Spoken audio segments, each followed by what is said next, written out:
A paz do Senhor a todos os meus irmãos e irmãs. É uma alegria estar novamente voltando para o YouTube, voltando a fazer as coisas.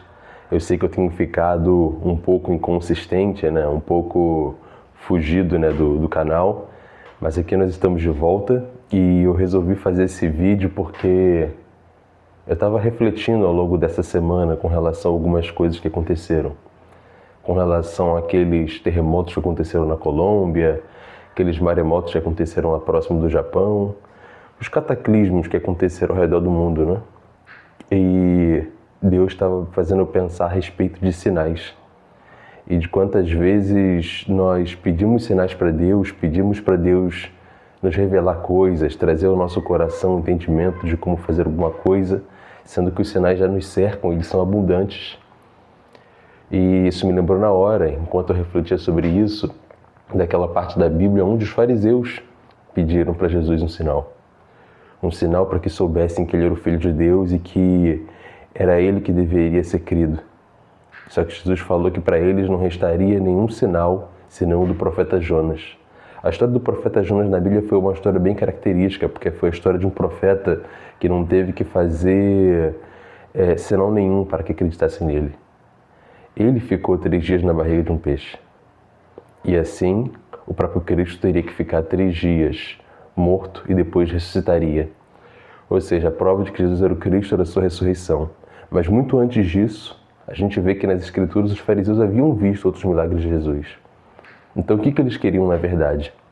Eles queriam simplesmente descredibilizar o Cristo na frente do povo de Israel, porque eles não criam, porque eles não acreditavam. E para quem não crê e não acredita, nenhum sinal é o suficiente. Eu comecei a pensar nisso também porque conforme eu via esses desastres acontecendo, eu via muita gente na internet falando: nossa, isso é um sinal dos tempos. Nossa, Jesus está voltando. E está mesmo, está certo. Mas e com relação às nossas vidas? Quando que Jesus está voltando com relação às nossas vidas? E aqui eu não estou falando só no sentido de ir para o céu. Só cada um de nós sabemos aquilo que Deus tem pedido para nós, aquilo que nós sabemos que deveríamos estar fazendo, aquilo que o Senhor colocou nas nossas mãos para poder fazer. E por que nós temos postergado? Eu mesmo sou uma pessoa que muitas vezes tem problemas com disciplina, tenho problemas com conseguir ir em frente, com continuar, mas eu tenho pouco a pouco orado a Deus e feito propósitos para poder parar com isso, para poder terminar com isso. Porque eu sei que não é por causa de sinais. Muitas vezes pedimos para Deus ajuda para poder fazer algo que nós sabemos que precisamos fazer. E quando isso acontece, e quando esse tipo de coisa acontece, o que nós podemos fazer? Nós já sabemos que aquilo deve ser feito. Nós já sabemos que nós devemos puxar nossas mangas, arregaçar as mangas e fazer o trabalho de Deus. E por que não fazemos? É porque nós não cremos. Então que você se levante e deixe de ser como aqueles fariseus. Não seja uma pessoa que pede mais e mais sinais a Deus, mas que cumpre aquilo que Ele já tem dado nas suas mãos para fazer.